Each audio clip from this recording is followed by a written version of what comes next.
the charter actually calls for a joint meeting of the town council, the school committee, the town manager, and then any other town personnel and officials that are requested by the council or manager. The purpose of tonight's meeting is really a report out from the manager. It's to review the current financial condition of the town, the revenue and expenditure forecast, and then any other relevant information that's going to be used in the development of the budget. So this kind of gives you a chart of the estimated revenues. Again, property taxes and personal property at about $2,012,410, and other available at about $106,823. It just kind of gives you a breakdown here. Again, that's 2.5 plus new growth. We're looking at minimal anticipated growth from the state, if anything, and then local receipts. Trying to be safe on the local receipts side because, again, we don't know what the commitment is for February. That will give us an idea of how many people bought new cars in the year when we get that commitment from February. But we're at least a month away from seeing that. So there's also the expense piece of this. So you have your revenue side, you have an expense side.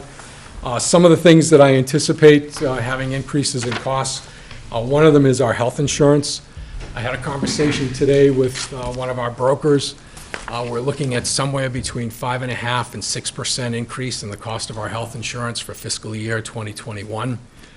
We do know that we have an increase in our pension costs by about $200,000. We got that information from the retirement board. Our debt payments, I'm still working with the treasurer to figure out what the impact is going to be for our debt. State and county assessments will actually be part of the cherry sheet from the state. So again, until I know what the governor's budget is, I won't have that cherry sheet, so I have no idea what that's going to look like.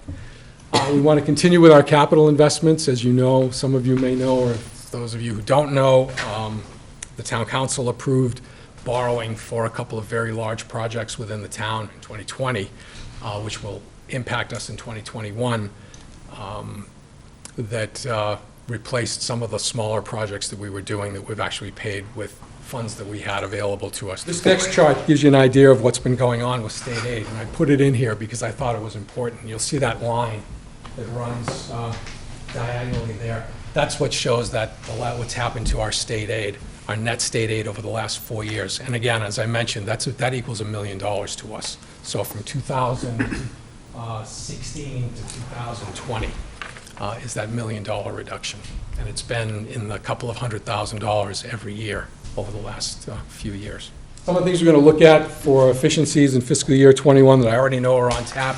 Energy savings, we're still waiting to hear back from the state on whether or not we're going to be admitted into the Green Communities program. It's probably a good thing. It's probably a more than 50-50 is probably like 70-30 that we're going to get in, maybe even more. But I think it's going to be, ultimately, it's going to be a good thing for the town, and we'll be able to actually utilize that. And having our own electric department is a huge plus. I'm going to be having a number of discussions with all of the departments as we go through the process. As I mentioned, when we review all of the budgets, those are discussions that we're going to have about the possibility of combining departments and utilizing people in a little different manner so that we have backups, we have people that can fill in for one another so that we're not shorthanded in any department, nor do we have to hire excessive people in various areas so that we can try to utilize the personnel that we have and still deliver the services that our folks have come to appreciate.